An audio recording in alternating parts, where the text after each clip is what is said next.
outro music fades in and out. Upbeat, curious tone. All right, picture a penguin. What do you see? A dapper little dude in a tuxedo, waddling across a vast, icy landscape. Maybe in Antarctica, right? Snow everywhere. Maybe a polar bear in the distance. Wait, hold on. Polar bears are in the Arctic? Penguins are in the South. Okay, minor correction. But still, you're picturing ice, lots and lots of ice. Now what if I told you to swap that entire icy background for a sunny, sandy beach with cacti in Mexico? Pause for effect. Yeah, you heard me right. Penguins in Mexico. It sounds like the setup to a really weird joke, but it's 100% true. And honestly, it completely blew my mind when I first found out. So let's back up a little. First things first, penguins are birds. I know, they don't exactly soar through the sky like an eagle. Instead, they've evolved to be incredible swimmers. Their wings are more like powerful flipper-like paddles, and their bodies are perfectly streamlined for zipping through the water. They're basically little aquatic torpedoes.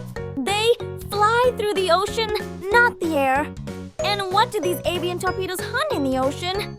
You guessed it. Fish. Lots and lots of fish. Anchovies, sardines, krill.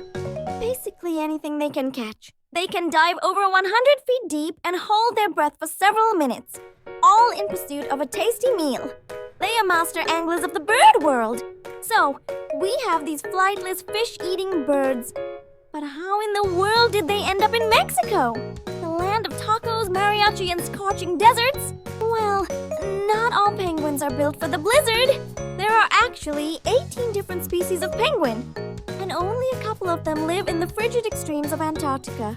The rest are scattered all over the southern hemisphere, in places like Australia, South Africa, and yes, South America. The specific penguins we're talking about are the Galapagos penguins. And while their main home is, obviously, the Galapagos Islands, their range sometimes extends surprisingly far north. This is all thanks to a super important ocean highway called the Humboldt Current. Think of the Humboldt Current as a massive cold water river flowing up from Antarctica along the west coast of South America. This current is a game changer. It's packed with nutrients, which means it's teeming with plankton, which means it's swarming with the small fish that penguins love to eat. It's a massive mobile buffet. So, these Galapagos penguins basically follow the food. They ride this cold water current north. And sometimes, just sometimes, a few adventurous individuals follow that current all the way up, past Peru, past Ecuador, and find themselves in the warmer waters off the coast of Mexico. There have been confirmed, though very rare, sightings of these little guys near the Mexican coastline. It's not like there's a giant thriving colony of penguins setting up shop in Cancun. These are more like lost tourists who followed the snack bar a little too far. They're vagrants, adventurers who've strayed from their usual territory. But the fact that it can happen at all is just incredible. It completely shatters that stereotypical image of a penguin shivering in a blizzard. It shows us how adaptable and resilient these birds are. They're not just cute characters in a cartoon. They are survivors, following the ancient rhythms of the ocean currents to find food. So next time you're thinking about penguins, don't just picture the ice and snow.